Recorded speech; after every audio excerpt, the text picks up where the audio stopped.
You probably wouldn't know it, but Gaza is rich, gas rich, at least 1.4 trillion cubic feet rich, to be precise. But there's a catch.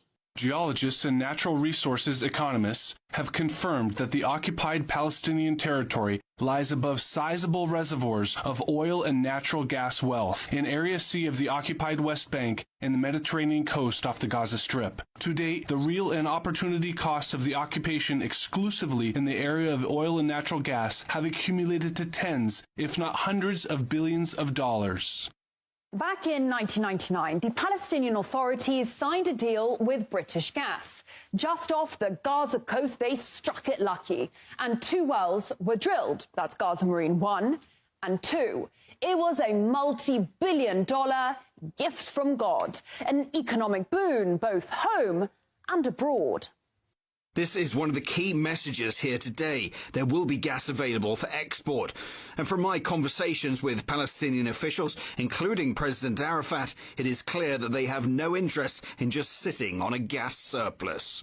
Fast forward to 2007. Hamas comes to power and Israel launches an offensive on the Gaza Strip, leaving behind 1,400 dead Palestinians, but taking with it the gas fields. Now, within the year, Israel announced the discovery of the Leviathan natural gas field, which did include Gaza's riches, all in all valued at $453 billion.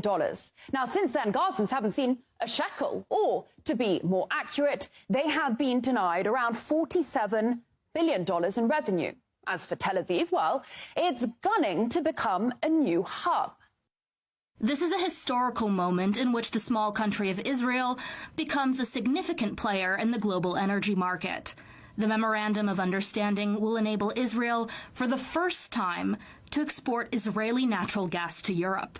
And it is even more impressive looking at the significant set of agreements we signed over the last year, which position Israel and the Israeli energy and water sectors as a key global player. Let's just run through this then. At that moment in time, so we're talking 2022, Russian oil and gas was sanctioned. Iranian oil was sanctioned. Syrian oil fields were, and still are, illegally occupied by US forces. Now, the key port of Latakia was being bombed by Israel, and the port of Beirut, the gateway to the Middle East, lay in ruins. Enter this small country of Israel right here with its seas of gas, its working ports, an answer to Europe's problems, and perhaps, most critically, the US blessing. Because in case you didn't know, US Congress has decided that Israeli energy is in the highest national security interests of Washington. So DC was only too happy for Tel Aviv to become a key global player. After all, it had itself previously mulled over ways in which to make its 51st state a window onto Europe.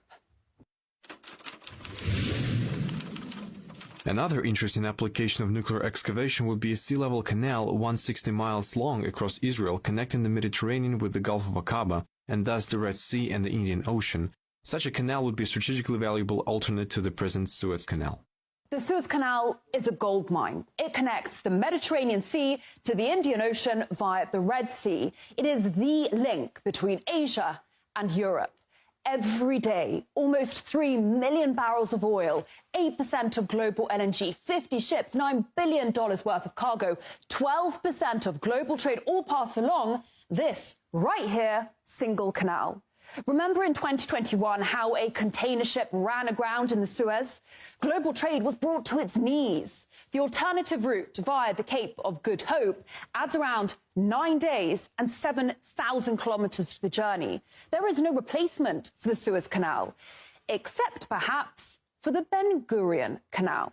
Now, what the US had been thinking about back in the 60s was dropping 520 nukes on parts of Israel, all to build a 260-kilometer-long canal that would start at the Red Sea down there in the port city of Eilat, run through the Negev desert, and pour out into the Mediterranean. Where exactly? Right next to northern Gaza, the same northern Gaza that is currently being bombarded and depopulated. Egypt and its money-making Suez Canal would just be sidelined.